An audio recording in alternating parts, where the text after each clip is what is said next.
Hi Leo, welcome to Higher Source Tarot for your weekly tarot check. This is for the week of June 6th through June 13th for all Leo, Sun, Moon, Rising, and Venus. If you're new to the channel, welcome to you. I'm glad you're here. I post new readings every Friday, then again on Mondays. So if a reading doesn't resonate, you can check back in a couple of days because it's always somebody's reading, but it's not always everyone's. The other thing you can do is check around on the Monday readings, the readings that are posted on Mondays, because the format or the style of reading is different every week. So it's just a different kind of, there's just a lot of variety there. So thanks to everybody too for supporting the channel, subscribing, hitting that like button, everything you do. I really appreciate it. And if you haven't subscribed, I'd love to invite you to join us and subscribe, and then you'll know when anything new is posted. All right, what messages do you have for Leo? Sun, Moon, Rising, and Venus. What does Leo need to know, please? What advice do you have for Leo, please? Okay, we will begin here with the tarot, and then we'll have the Angel Answers Oracle cards too. You've got here the King of Cups, the Knight of Wands, the Devil, the Wheel of Fortune. I apologize. I don't have the cards lined up like I like to. All right, the Ace of Pentacles, the Six of Cups, the Eight of Cups, and the Empress. Really beautiful reading. I really like to see something like the Devil and the Wheel of Fortune together, because that Wheel of Fortune will get anything restricted moving forward. If there's some kind of a restriction happening, or a cycle that you need to get out of. You know, if you're on some kind of cycle where it has you on this merry-go-round where you're like, how in the hell did this happen again? You're in a space where you can change course. You know, you're making a change for good in this. So you have here Capricorn, you have fire, earth, water. Yeah.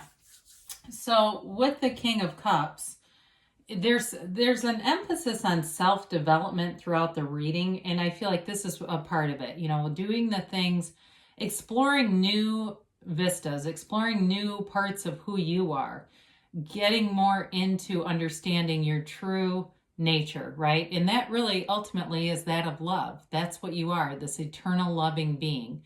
And so with the King of Cups, though, in terms of the more material sense, there's a relationship here that's very mature, it's very stable, and it grows. And so it's the kind of relationship where you can be yourself. You can say what's on your mind. You don't have to have a filter, because if you don't have to say things to try to impress this person. And I don't feel like there's anything competitive here. You know, that kind of relationship where somebody's always trying to sound a little smarter than they probably are, you know, that kind of thing. That's not this. This is just, even if you do something dumb, it's funny, right? You don't have to try to make a cover for any part of your life, not financially, not physically, mentally. You are exactly as you are. And so if it's a new relationship, it starts off pretty passionate with this Knight of Wands. Now, this can be kind of an in and out energy, so be aware of that.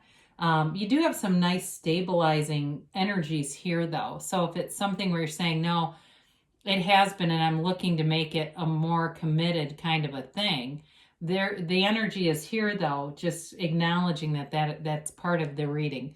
But the Knight of Wands, though, is also an energy of moving forward.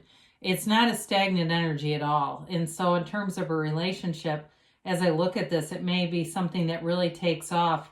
And it's a relationship too where you want to see each other. It's exciting to see each other. This brings in that passion, that fire, the excitement. And it's all about taking action. And so in a relationship with some of the other cards that are here, it may be about acting on taking a real commitment and being a little more serious about things, just a little bit more, talking about long-term and looking at the future. And even for somebody here, I feel like you're going to be in the next 6 months living together, whoever that is. Or if you've moved in the last 6 months, there's something about 6 months they keep saying. So my first instinct, though, was that it's moving in. But so the Devil is here, and it's the shadow side, but you don't have to be afraid of the shadow. It really is all about, what about yourself do you need to learn? Okay, we don't fear it. It's not malevolent. It's not evil. It's really those underpinnings, things that you've installed in yourself along the way, other people's limiting beliefs. That's a huge part of this. And so when we have that going on or active in our system, in our subconscious, anywhere within us, we will, in this case, not become what we could be. So it's attracting relationships where you're not treated that great, or relationships that just don't measure up to what you know you deserve. And it is deserve. You have nothing out of reach. There's nothing you shouldn't have.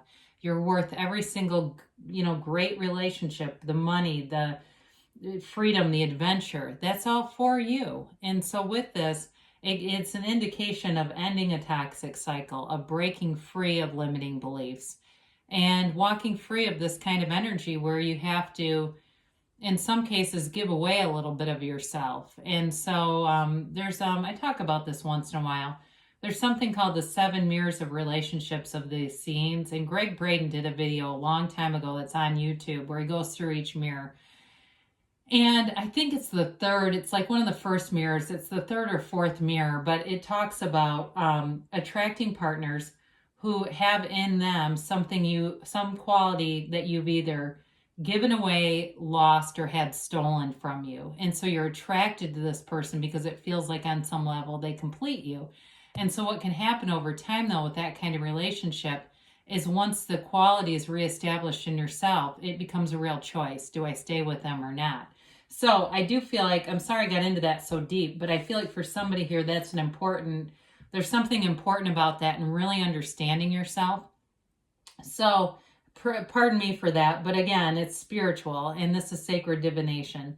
So the Wheel of Fortune, in terms of a relationship, it can be, if you haven't met this person, although they feel like they're already part of your awareness, it's the right people showing up at the right times, things moving forward in fortunate ways.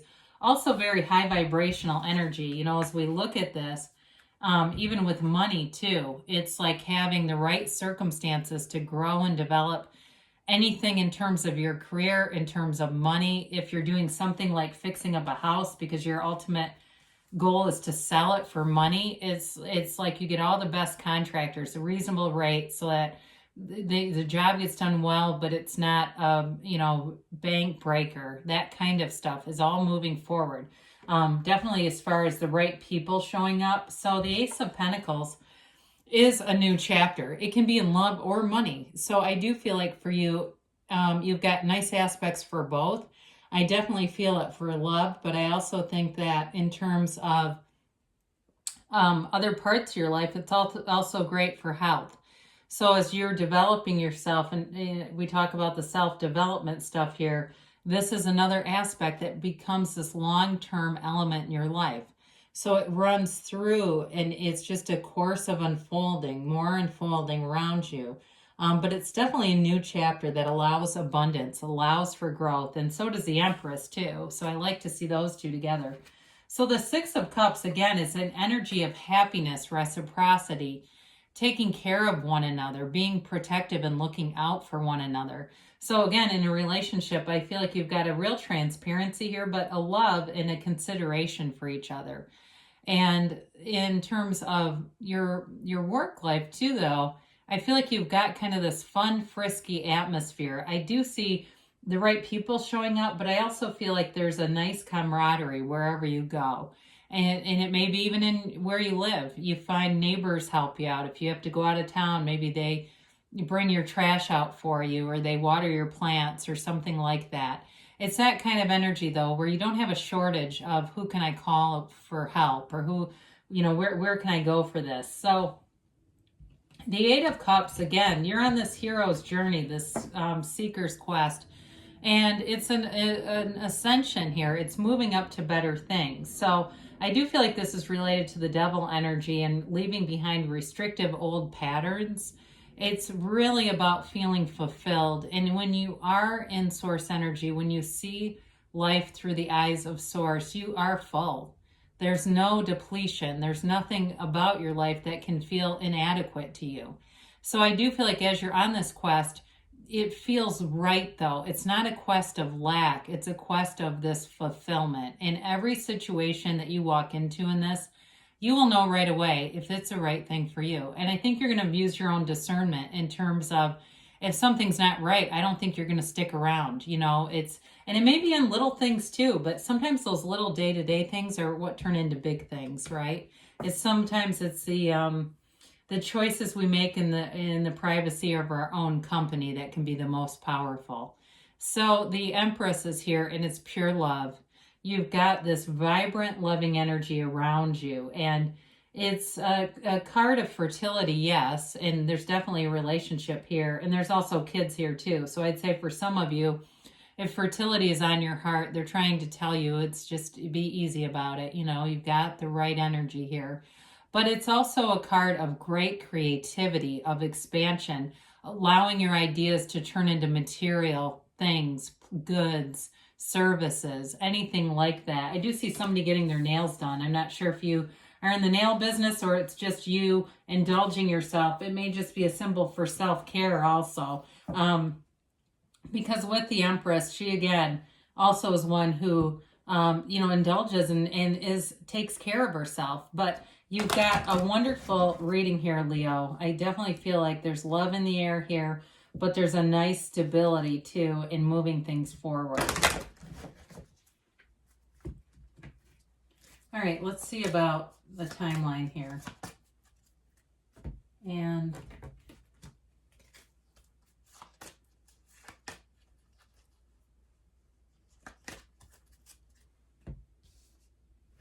all right, you've got meditation brings answers, and we didn't really talk about that. So, for sure, that quieting of the mind, just finding an ambient sound and just listening to that. Trust that the universe always hears your heart. The universe will deliver.